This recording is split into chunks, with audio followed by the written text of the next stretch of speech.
On vous a très certainement appris que la musique, c'est d'abord des notes qu'on assemble. Et on vous a dit qu'il fallait apprendre les gammes pour commencer à jouer. C'est vrai, mais seulement en surface. Parce qu'avant d'être un assemblage, la musique, c'est d'abord une éclosion.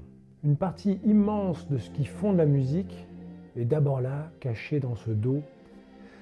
Dans Sur les épaules de Darwin, Jean-Claude Amezen raconte que la nature est déjà un immense orchestre qui n'a jamais eu besoin de chef.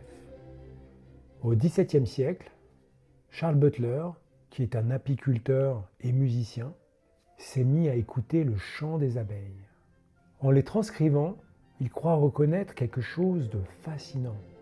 Non pas un simple bruit confus, mais des relations sonores que notre oreille rapproche de consonances très connues, notamment la quinte.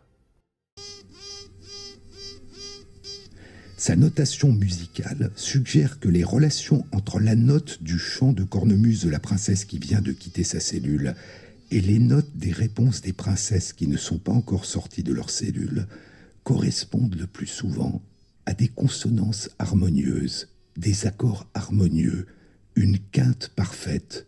La musique n'est pas née dans les livres, elle est une vibration du vivant. Regardez bien, je vais faire quelque chose d'impossible. Je vais d'abord enfoncer la note de Do, comme ceci. Là, vous n'entendez rien, mais dans le ventre du piano, j'ai libéré une corde. J'ai libéré la corde de Do. Elle est prête à résonner, mais pour l'instant, elle ne résonne pas. Voilà. Nous entendons donc dans ce Do, qui normalement est celui-ci, cette note-là.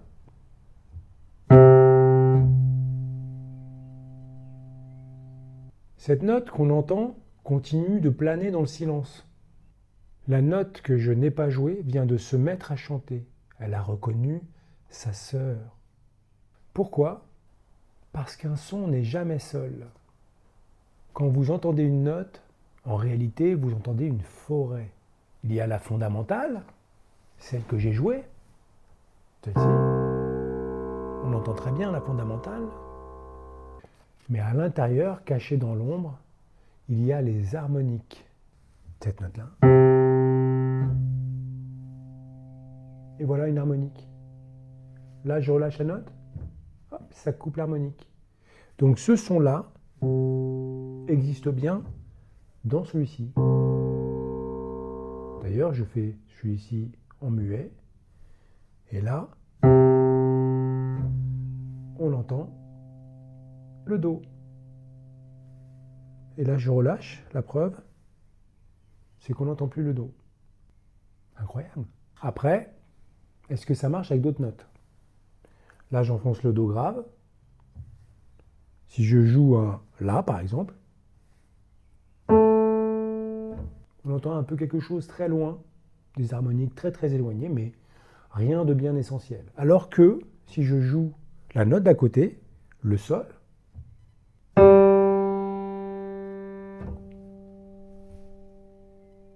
on entend. On entend nettement quelque chose. Et oui.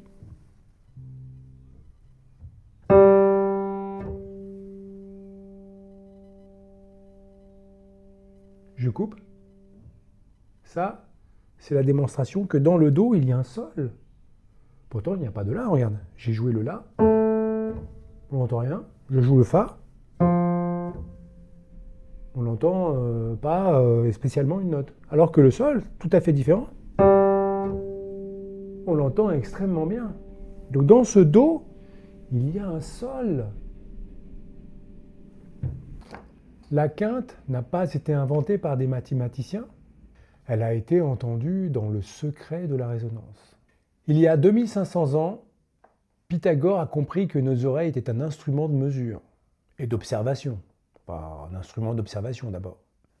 Quand vous divisez une corde par deux, vous avez une octave. Quand vous prenez les 2/3 de sa longueur, vous avez une quinte. Et notre oreille n'entend pas seulement les notes, elle entend les mathématiques. Comme j'ai compris qu'il y avait un Sol dans le Do, j'ai envie d'avoir un autre son, c'est un sol. Donc je vais faire un sol. Mais dans le sol, il y a le sol qui résonne aussi, dans ce sol-là, qui est un sol grave. On entend bien le sol aigu qui existe. Mais on a aussi le ré. Écoutez ça. Voilà, il n'y a pas le mi. Ah, il n'y a pas de mi. Il n'y a pas de do.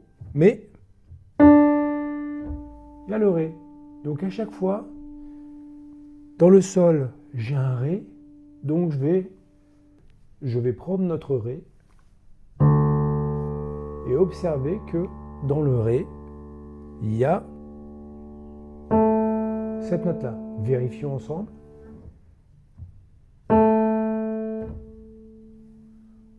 On l'entend très bien. Dans le ré, il y a bien un la. Donc je vais faire un la. À nouveau un la. Dans le la, si je fais une quinte. Oh, on entend très bien le mi dans le la. Voilà, encore une note. Donc maintenant, je me retrouve avec un do, un sol, un ré, un la, un mi. Et dans le mi, il y a un si. Donc on va faire une note supplémentaire, le si.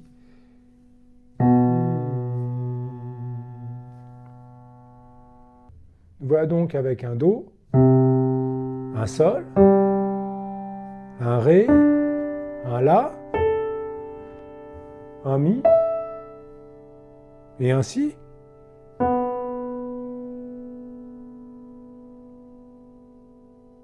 Et le do étant la quinte d'une autre note, elle est la quinte du, si je fais un fa, voici le do, qui résonne dans le fa, voici le fa.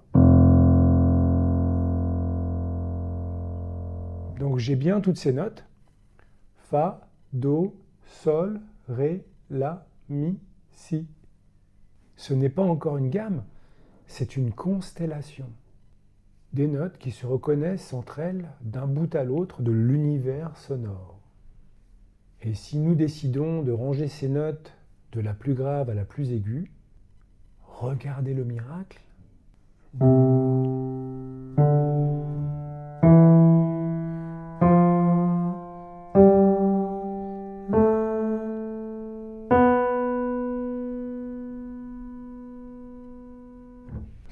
Voilà, la gamme apparaît.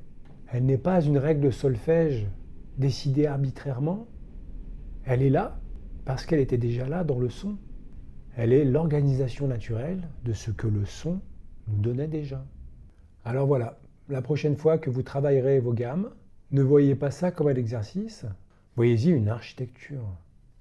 La musique n'est pas née dans les livres. Elle est née dans le son. Et c'est peut-être pour ça qu'elle nous touche autant. Parce qu'avant même de la comprendre, nous sommes déjà en train de raisonner avec elle.